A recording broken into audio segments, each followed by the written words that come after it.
iglesia, en la casa del Señor.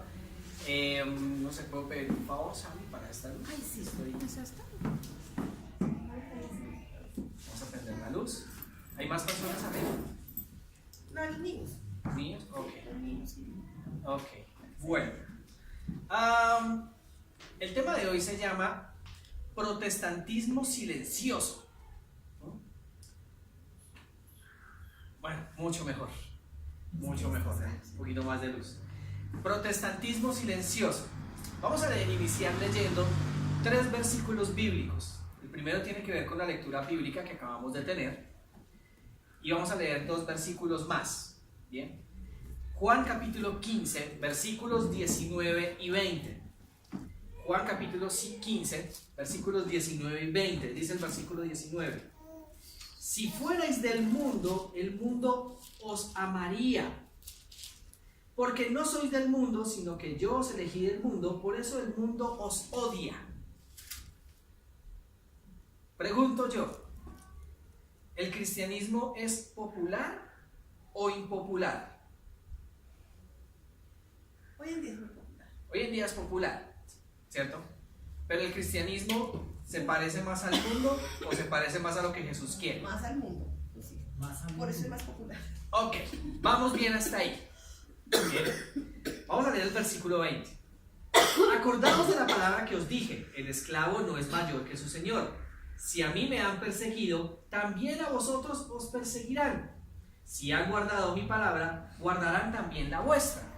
La pregunta es si el cristianismo, que es tan aparentemente tan popular hoy en día, predica lo que Cristo quiere que se predique. Es ahí donde tenemos que entrar a reflexionar. Bien. Ahora, pregunta, ¿qué tan popular es el mensaje adventista del séptimo día? No, no es popular. No es popular, es un mensaje distintivo. Un mensaje que se llamaría políticamente incorrecto. Bien. Vamos a aclarar un poquito más. Lucas capítulo 21. Lucas capítulo 21, versículo 12. Lucas 21, versículo 12. Nos dice: pero antes de todo esto, se apoderarán de vosotros y os perseguirán, os entregarán en las sinagogas y os meterán en las cárceles, os harán comparecer ante reyes y gobernadores por causa de mi nombre. Pregunta: por cuestión profética, ¿sabemos que todo el cristianismo irá a la cárcel? ¿Todo el cristianismo será perseguido? No. No todo. No. El que anuncia la verdad, las verdades que hemos estado. Y acabas de decir una palabra clave allí: el que anuncia la verdad. El que anuncia la verdad. ¿Bien? Muy bien, vamos bien hasta ahí. Mateo 24, versículo 9. Mateo capítulo 24 y el versículo 9. Entonces os entregarán al tormento y os matarán, y seréis odiados por todos los pueblos a causa de mi nombre. Entonces estamos viendo allí palabras que se repiten. El mundo odiará a los cristianos por causa de Jesús, ¿cierto? Al cristianismo lo enviarán a la cárcel, los van a perseguir, los van a matar por causa del nombre de Jesús. La pregunta es que si todo el mensaje que dice ser de Jesús en realidad lo es. Sí, por eso se persigue. ¿Todo mensaje no, es en realidad es de Jesús? Sí, no todo. No No todo, todos. porque desafortunadamente hay engaños, ¿no? Hay mucho engaño. Es más, las mentiras que más engañan son las que más se parecen a la verdad. Y la falsa doctrina que más engaña es la que más se parece a la verdadera. Por eso no todo mensaje, aunque diga que viene de Jesús, en realidad lo es. Por ejemplo, esta mañana que estábamos en la iglesia de San Luis, tuvimos la experiencia, Vanessa preguntaba a todos los presentes, ¿cuántos creen que Jesús subió con el ladrón al cielo el Viernes Santo o el viernes que murió? La mayoría contestaron que ellos creían que Jesús subió el viernes al paraíso, lo cual no es cierto. Ahí le cambiaron una con otra. Jesús murió el viernes, pero no subió el viernes al Padre. Sí, él no subió el viernes al... Pero imagínese su merced que hay muchas personas que aseguran que la Biblia dice que sí. Porque es que tiene una coma, es decir, tiene el versículo, si lo lees mal, no le pones la Ajá. presente que debe ser, pues eso dice. Entonces la cuestión fue que dimos 5 razones por las cuales. Entonces, ¿a qué voy con esto? Que hay mucha doctrina que dice ser de Dios, pero no habla la verdad. Aquí la cuestión es que, y lo que vamos a ver es que realmente el cristianismo, el verdadero cristianismo, no es popular en el mundo, porque su mensaje no agrada al mundo y por eso seremos odiados por el mundo. Ahora, se realizó un experimento en las redes sociales. Hice un experimento en mis redes sociales, especialmente en Facebook. Realicé 3 tipos de publicaciones. Una que tiene que ver con la verdad presente, que muy poco hoy en día se predica, tengo que decirlo, y es políticamente incorrecto, pero tengo que decirlo. Segundo, mensajes cristianos generales, los mensajes cristianos populares. Y tercero, mensajes del mundo. En esos 3 tipos de publicaciones los resultados fueron los siguientes. De 30 a 50 likes, los mensajes que tienen que ver con cosas del mundo. El mundial, algún chiste, un meme. Fueron de los que más recibieron likes. De 10 a 15 likes, los mensajes que son cristianos generales. Los mensajes cristianos populares. Entre 1 a 5 likes y más mensajes de oprobios, mensajes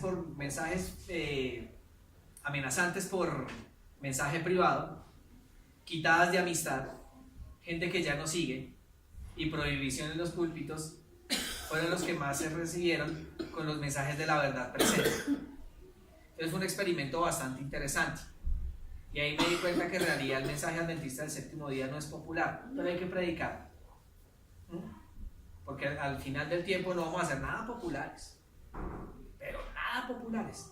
¿Y a qué se debe eso? Vamos a investigarlo. Ahora, pregunta, mis queridos hermanos,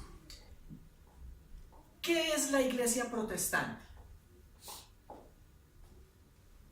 O para ustedes, ¿qué es la iglesia protestante? La iglesia que está en contra de los mensajes del pueblo pequeño, como es la iglesia católica. Y de sus hijas. Exacto.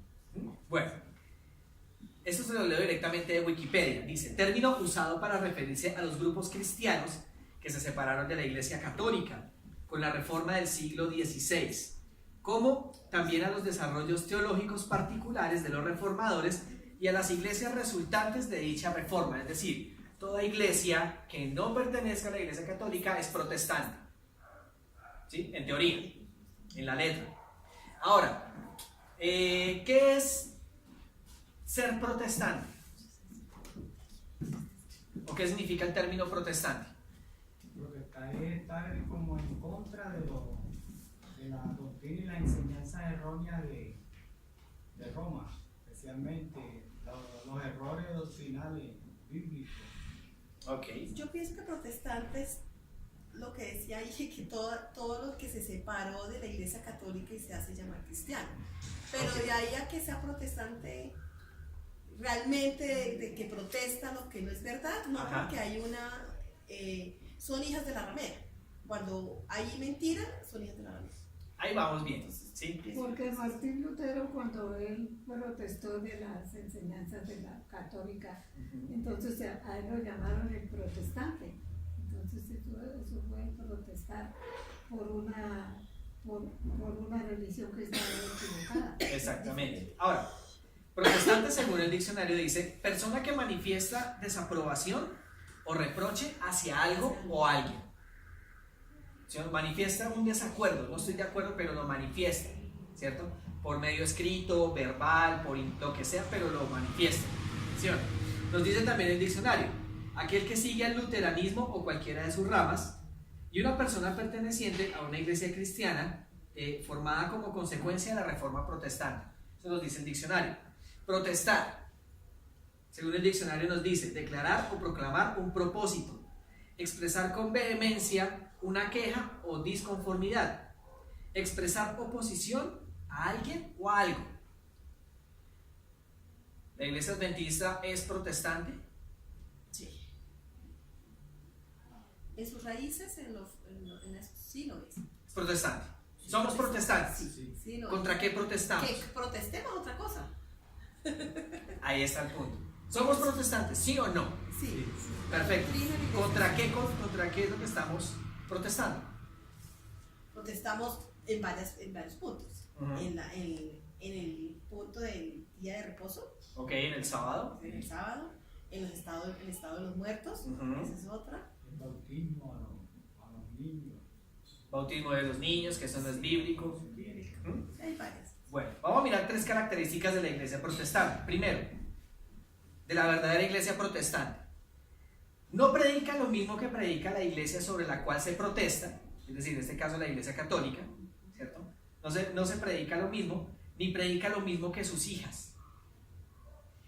Es claro, ¿cierto? Segundo, no es una iglesia popular por su estilo de vida, por su mensaje distintivo, precisamente por también la reforma pro salud. Es decir, nuestro estilo de vida, además de nuestras doctrinas, nos hacen completamente impopulares. Pues aunque la publicidad diga que el cerdo es chévere, nosotros por la Biblia decimos no. Pero la mayoría del mundo protestante prefiere comer cerdo.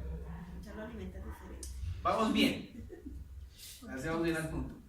Segundo, la iglesia protestante como tal, la verdadera iglesia protestante no es políticamente correcta. Ya vamos a explicar ese término. Quiere decir que no es una iglesia que promueva el ecumenismo. Y su mensaje es claro y no agrada a la mayoría. Bien. Ahora, esto lo voy a leer del señor Raúl Acosta, que es un columnista del diario La Capital de Argentina, que dice lo siguiente, con respecto a lo que es políticamente incorrecto. Las minorías por construcción son políticamente incorrectas. Significa que la acción o la decisión no guarda diplomacia con las costumbres. ¿Qué son costumbres? Lo común. Lo común, que nos los enseñaron durante años y lo seguimos sin preguntar por qué. ¿Bien? Ser políticamente incorrecto no guarda diplomacia, se dicen las cosas de frente y están en contra generalmente de las costumbres. ¿Sí, no? Sigue diciendo, no guarda diplomacia con las costumbres, costumbres morales o a la situación actual de un país y que va a tener una consecuencia adversa con la mayoría. Entonces, una minoría que dice cosas que no está de acuerdo con las costumbres y con la mayoría va a tener problemas. Ahora vamos a hacer una pregunta un poquito, no sé si llamarla blasfema. Tal vez una pregunta que pueda parecer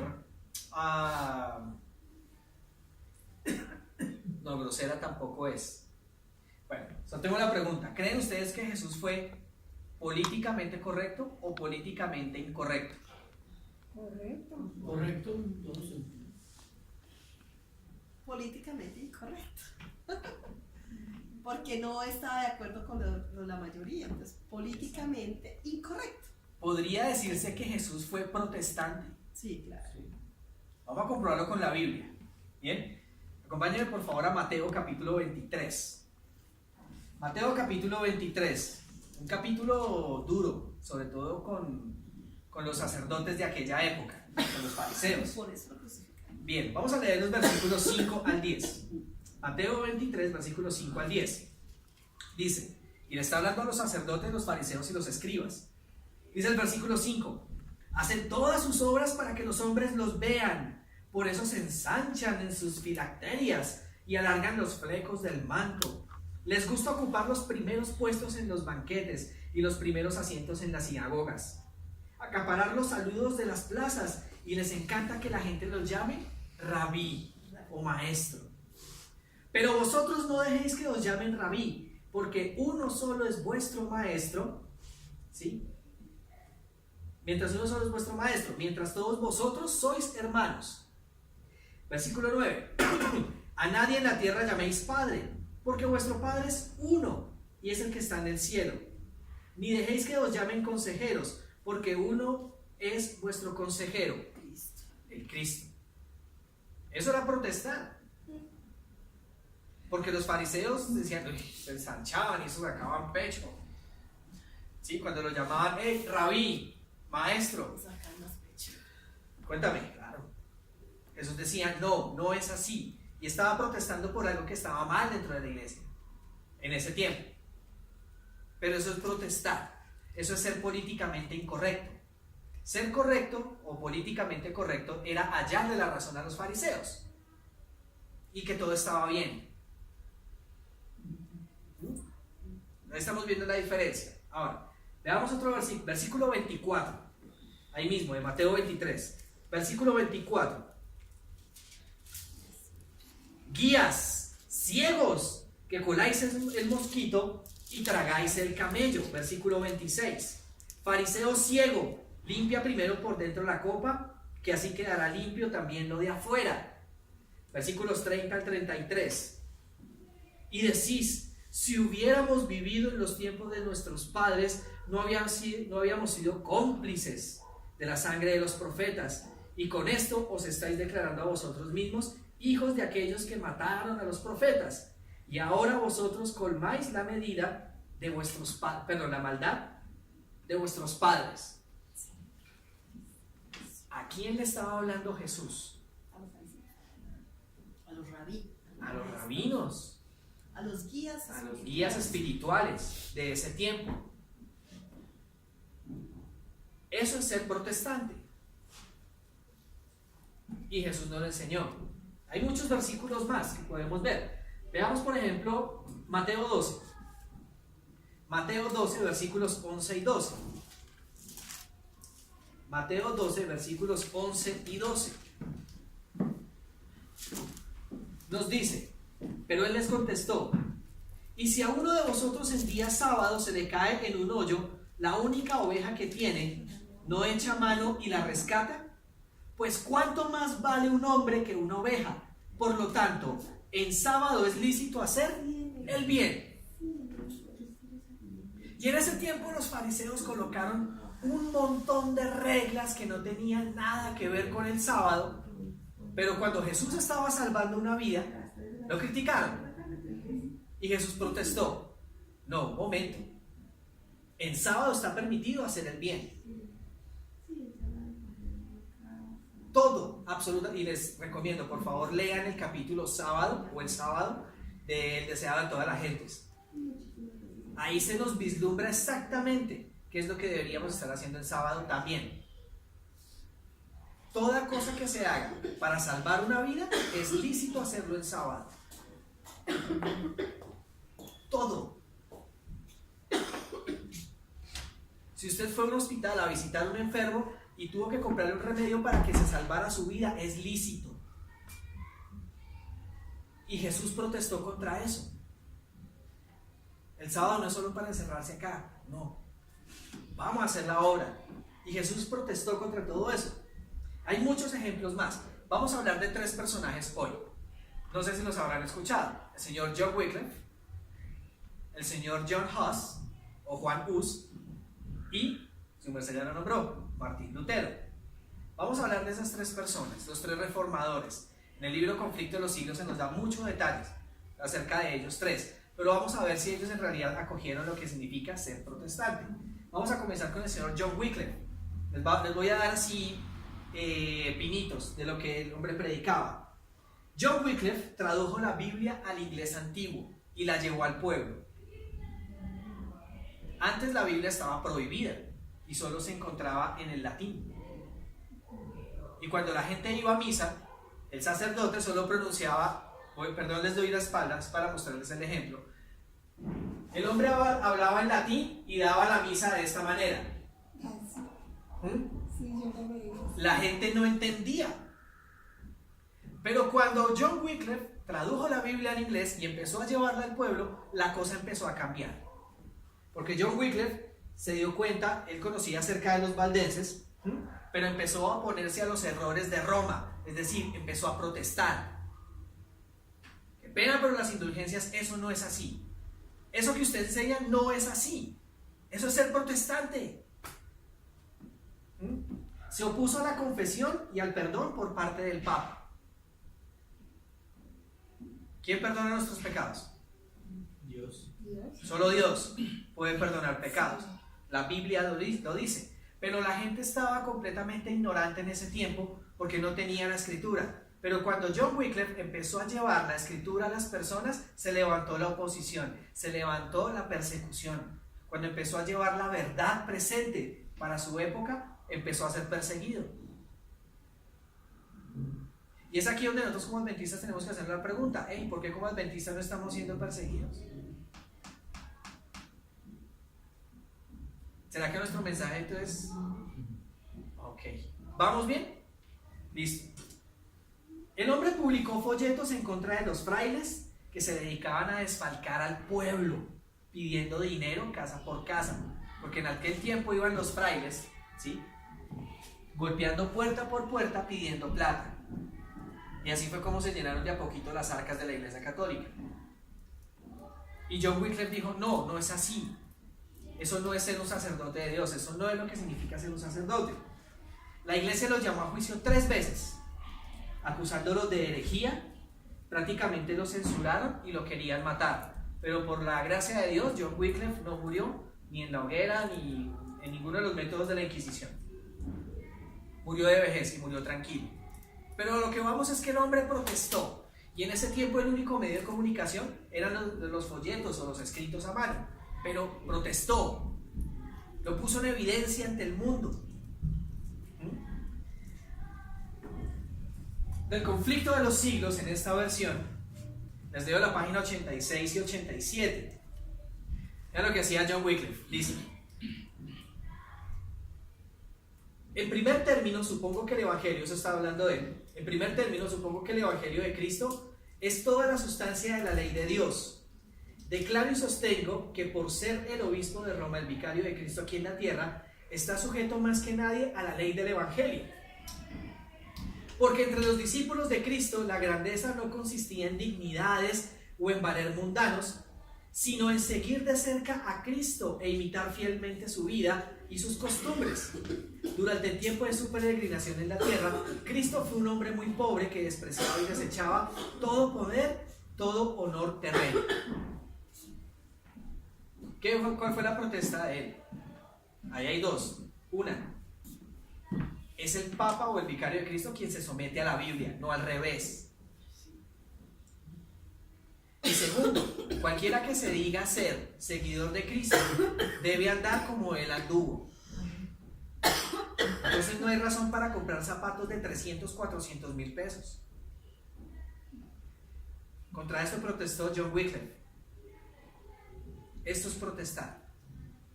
¿Bien? Vamos a ver otro ejemplo. El señor John Huss, o Juan Hus, como es conocido aquí en Latinoamérica. ¿De qué se dio cuenta el hombre? Primero,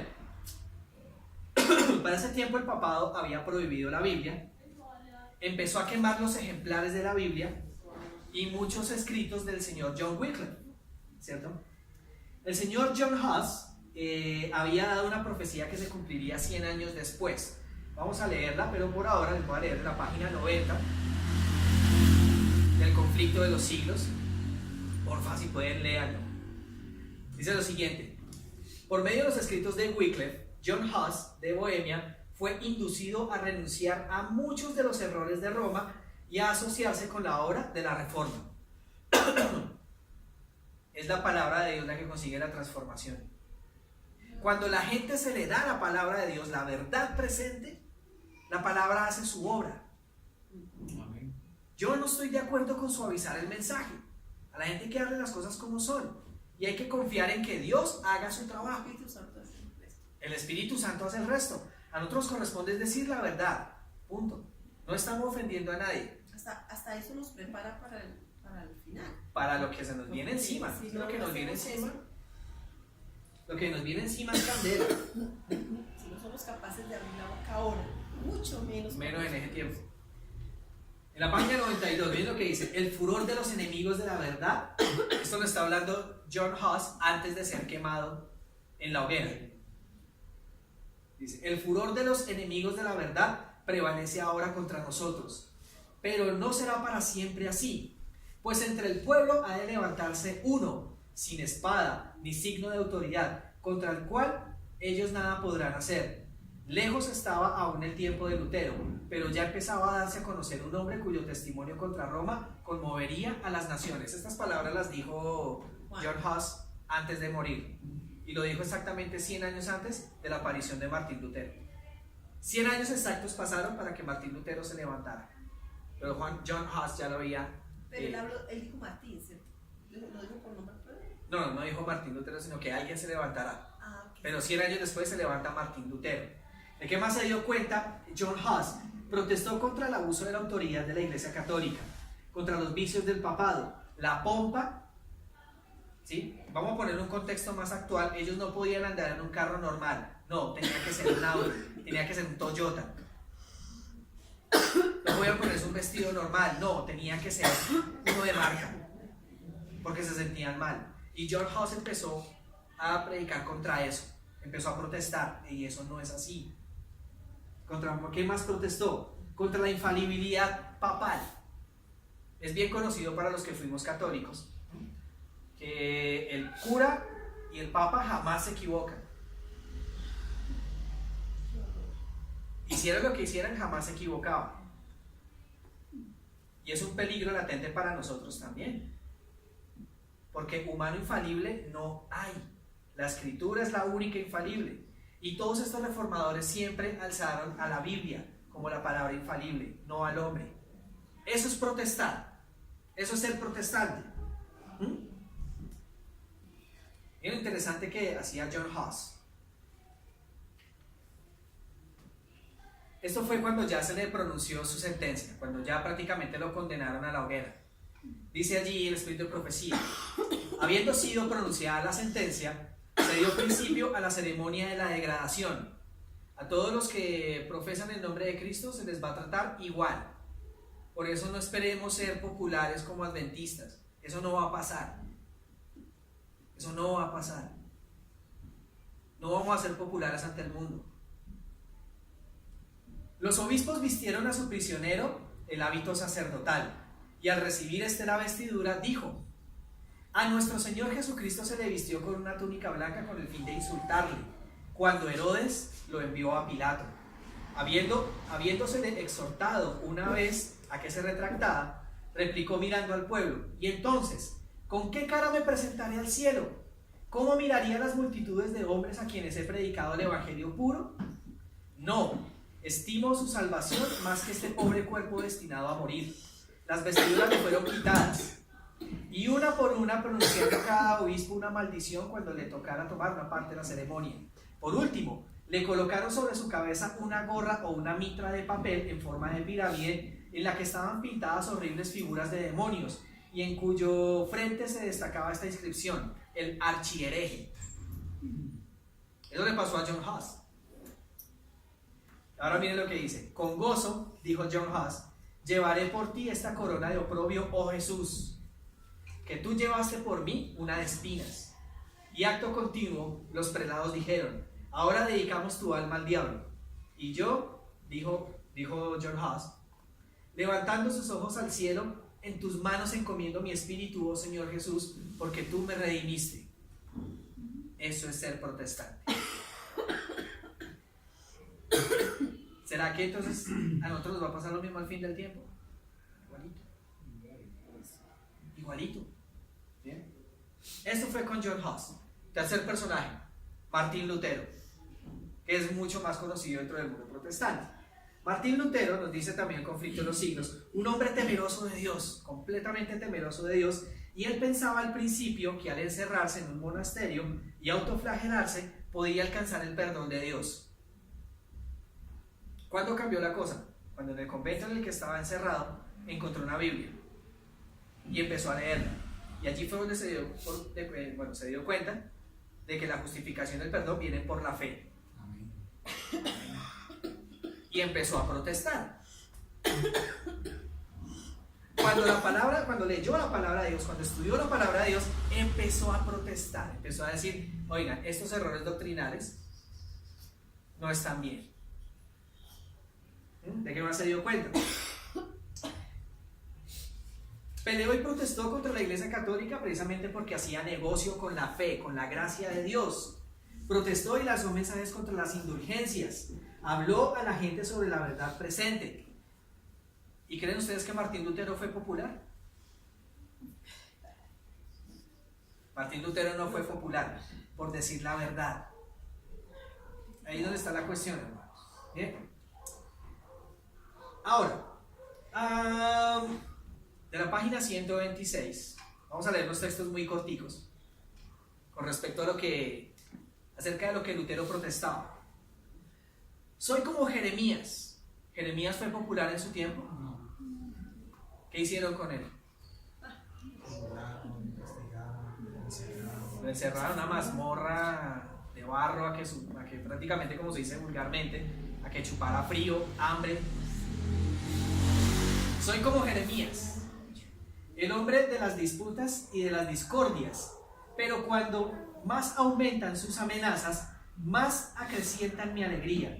Han destrozado mi honor y mi reputación. Una sola cosa me queda, y es mi miserable cuerpo. Que lo tomen, abreviarán así mi vida de algunas horas. En cuanto a mi alma, no pueden quitármela. El que quiere propagar la palabra de Cristo en el mundo debe esperar la muerte a cada instante. A veces, pues leyendo todo esto, lo que tú hablas de Juan Hus, que protestaba hasta por las cosas exageradas que compraban y no se fijaban en los pobres. Yo creo que al final del tiempo en la misma iglesia o en el mismo pueblo de Dios se levantarán otros protestantes contra el mismo pueblo de Dios en comillas, ¿sí? Porque como dicen que habrán iglesias y pastores que se condenarán con sus propias iglesias, entonces de ese mismo pueblo de Dios habrá otro remanente que protestará sobre eso. Claro que sí. Conociéndolo la verdad. Por supuesto que sí. El mismo Señor Jesús dijo que hay ovejas que no son de este redil, a ellas tengo que llamar. Pero si nosotros, conociendo la verdad, no les decimos la verdad, ¿a qué horas van a venir? Bueno, puede que por la gracia de Dios investiguen las escrituras y se den cuenta por ellos mismos. Hasta las piedras hablarán. Bien. Ahora, analicemos este texto que está bien interesante. La página 133, 134. Dice: la oposición es la suerte que le toca a todos aquellos a quienes emplea Dios para que prediquen las verdades aplicables, especialmente para su época. O sea que hay verdad presente según la época. Sí, siempre. ¿Cuál fue la verdad presente de Juan el Bautista? Este es el Cordero de Dios. Verdad presente. ¿Cuál fue la verdad presente para los apóstoles? La muerte. Cristo murió, resucitó e está intercediendo. Está guiando los mismos pasos del santuario. ¿Cierto? ¿Cuál fue entonces la verdad presente a partir de 1844? La justificación.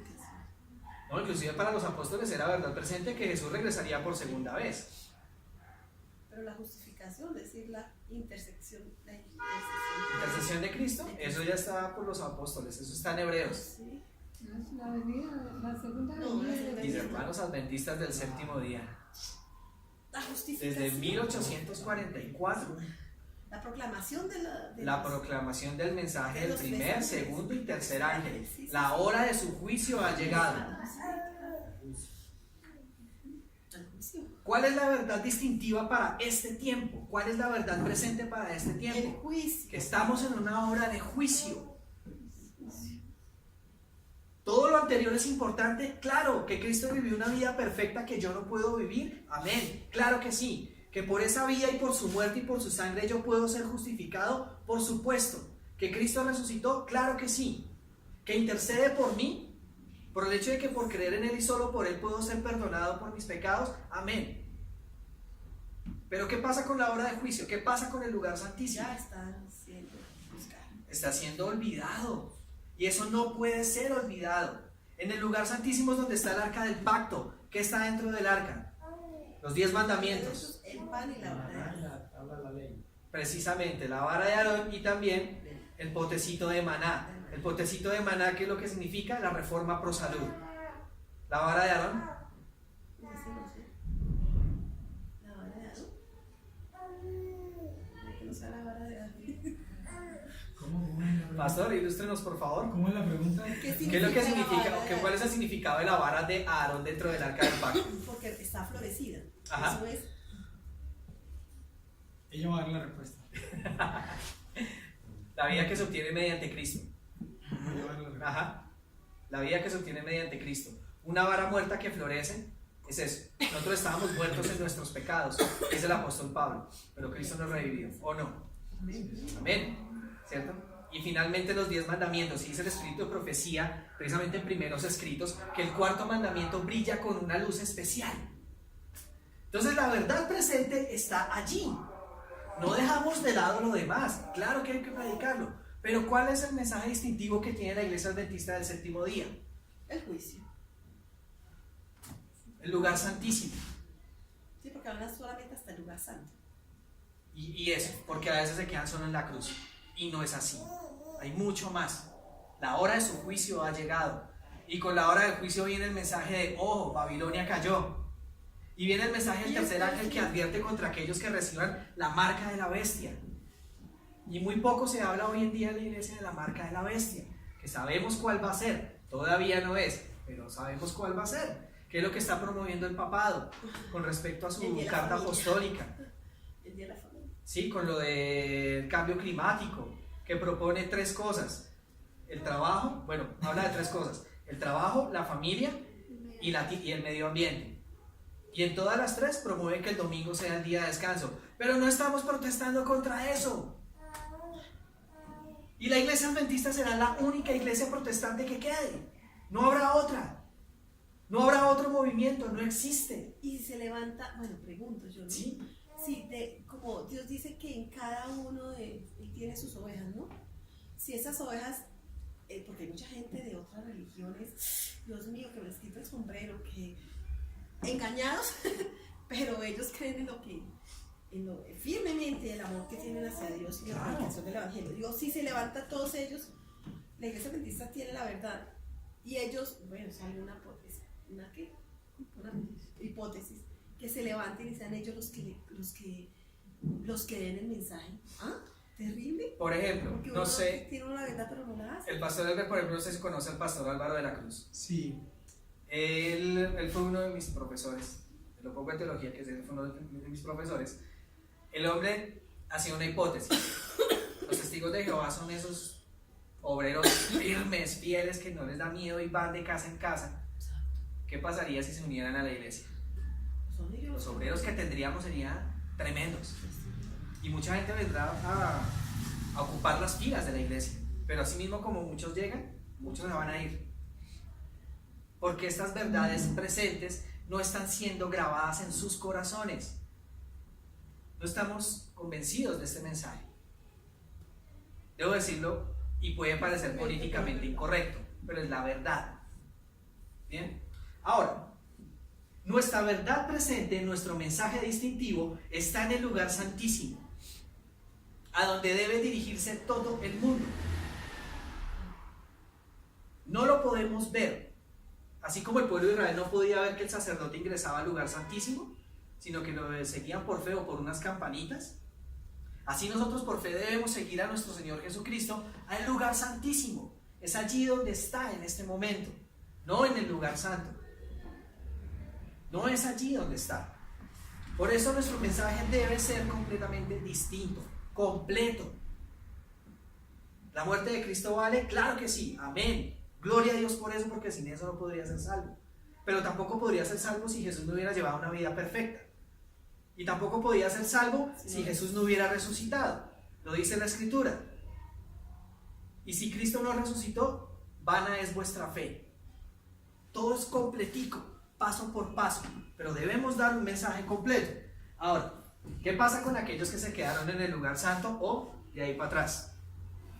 Primeros escritos, página 66. Este libro me gustó muchísimo. 62. De la página 66 es la visión de la puerta abierta y la puerta cerrada. Les aconsejo, lean, que va a ayudar mucho a comprender por qué nuestro mensaje tiene que ser tan completo. De la página 66.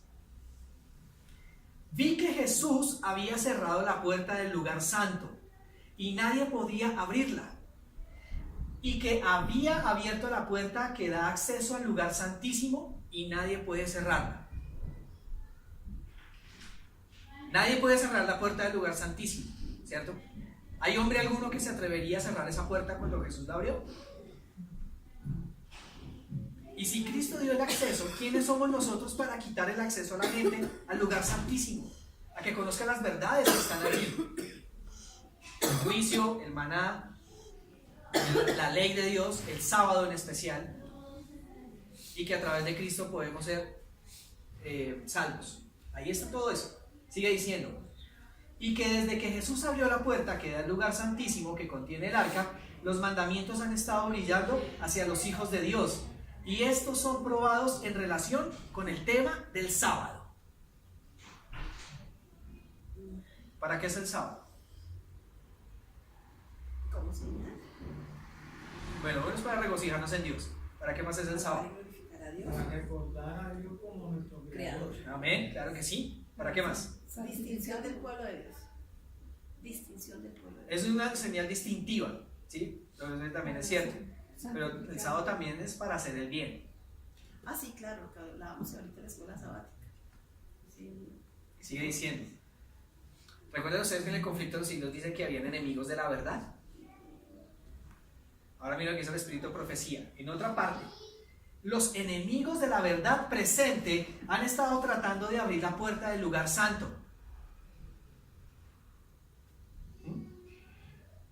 Que Jesús cerró.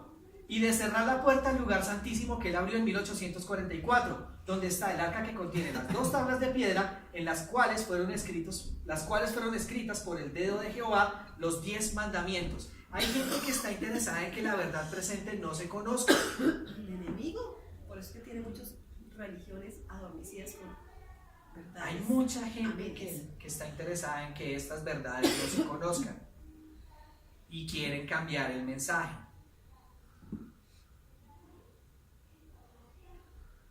¿Por qué trajimos los ejemplos anteriores acá?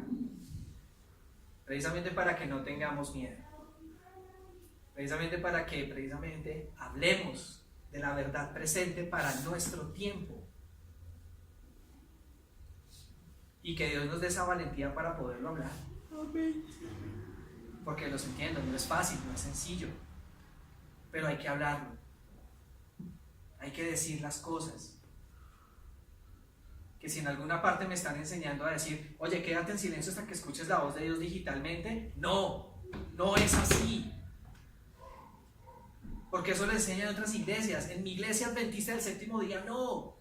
Es la palabra de Dios la que habla a través de la palabra escrita. Aquí está. Y tenemos una ayuda tremenda que son los testimonios. Pero es la Biblia la que debemos alzar. ¿Queremos el consejo de Dios? Vamos a la Biblia. ¿Queremos saber la verdad presente? Vamos a la Biblia. Ayudémonos, soportémonos del Espíritu de Profecía. Claro que sí. Claro que sí. Ahora, ¿entendemos la diferencia? ¿Entendemos ya en qué es ser protestante? ¿Cuántas iglesias protestantes hay en este momento? Protestantes hay, pero por la verdad. No, ya hablamos de qué es protestante. Ya hablamos que es protestante. Entonces, a eso ¿Cuántas iglesias protestantes hay en este momento?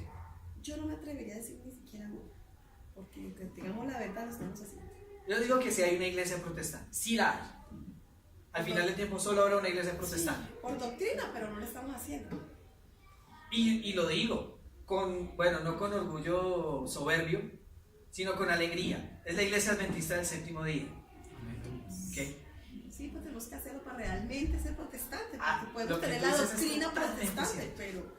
pero Una cosa es que no tengamos la estamos doctrina, otra cosa es que la estemos, haciendo. bueno, primero viviéndola y segundo, hablando como tienen que ser, nuestras verdades distintivas. Vamos a ver entonces, vamos a Ezequiel capítulo 20, versículo 12, un texto bien conocido por nosotros. Y ya vamos a terminar. ¿Estamos cansados?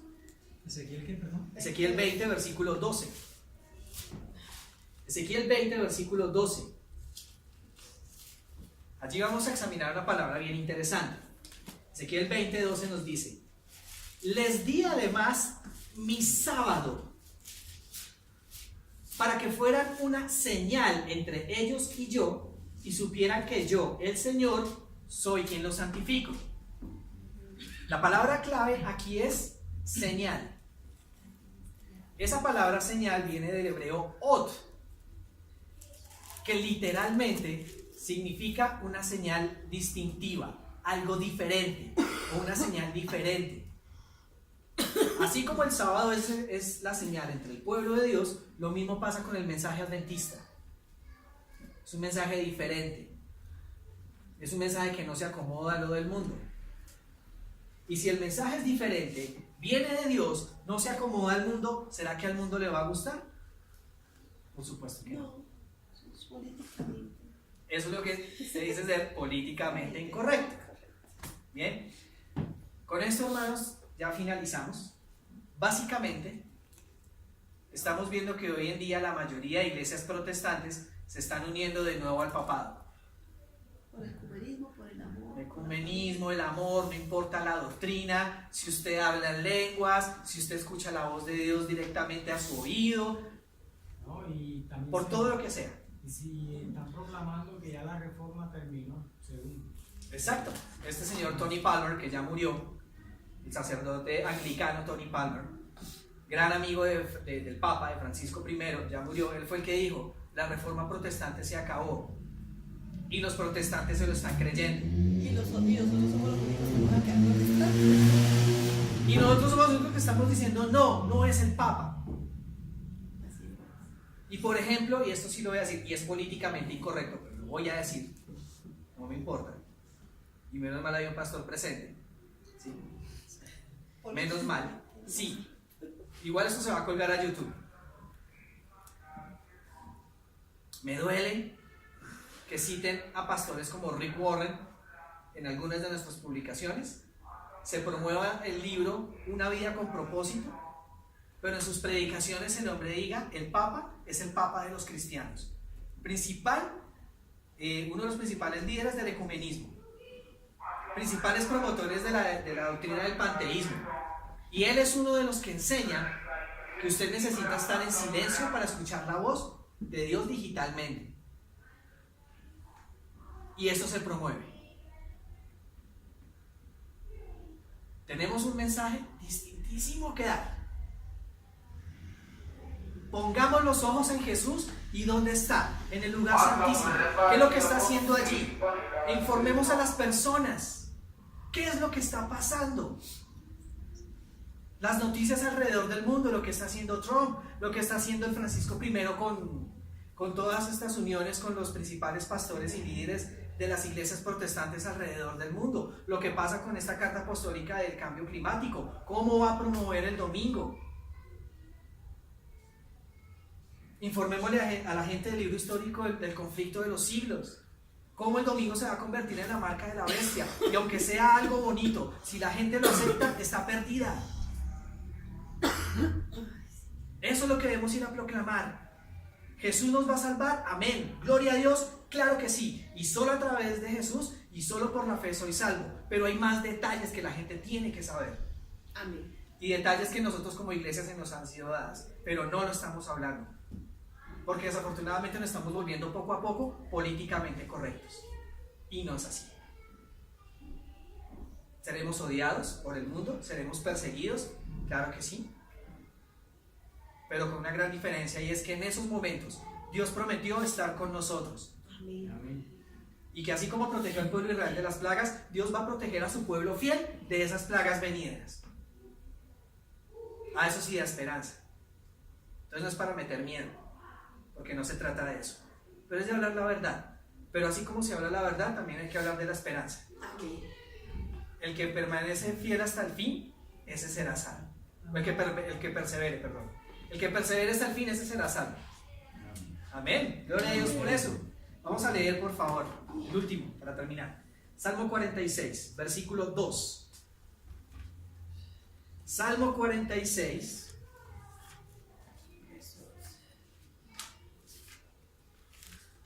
Salmo 46 y el versículo 2. Dios es para nosotros nuestro refugio y fortaleza, ayuda en las angustias, siempre está pronto. Por eso no tememos si la tierra se muda, si los montes vacilan hacia el medio del mar, si sus aguas braman espumosas y trepiden los montes ante su soberbia. El Señor nos va a proteger. y nuestro deber es ir a predicar la verdad presente, aunque los cielos se derrumben. Amén. Que esto sea nuestro tema de reflexión en este día sábado, hermanos, y que lo podamos cumplir de aquí en adelante. Amén. Lo que nos toca ir a predicar.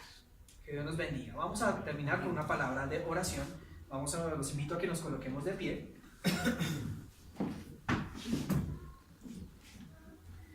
Oremos. Señor, gracias de nuevo por tu día santo. Gracias por haberlo hecho en la creación, por haberlo separado, por haberlo guardado. Y asimismo, Padre, gracias porque también a través de Jesucristo nos enseñas cómo guardar el sábado correctamente. Señor, te pedimos perdón porque no hemos sido diligentes en dar el mensaje distintivo que nos has dado para este tiempo. Reconocemos, Padre, que tú has levantado a la Iglesia Adventista del séptimo día, y asimismo también reconocemos que tú nos has dado toda la luz que necesitamos. Ayúdanos, Padre, para que podamos creer en ese mensaje y también vivirlo, pero también a proclamarlo. Hay mucha gente allá afuera que te ama fielmente, gente que te ama de verdad y que quiere seguirte y que quiere obedecerte, pero no conoce estas verdades, y es nuestra responsabilidad dárselas a conocer. Ayúdanos, Padre, llénanos de ánimo y sobre todo, Señor, síguenos preparando para los tiempos de persecución. Síguenos preparando, Padre, para ese momento tan tremendo que se nos viene encima. Y sobre todo, Padre, ayúdanos a no suavizar el mensaje. Danos la fuerza para hablar la verdad, aunque se derrumben los cielos. Pero cuando esos cielos se derrumben y las aguas vengan contra nosotros, protégenos, Señor, porque esta es tu obra, no es nuestra, es tuya. Ayúdanos a ser diligentes. Bendícenos y acompáñanos durante el resto del día en el nombre de Jesús. Amén. Amén. Amén.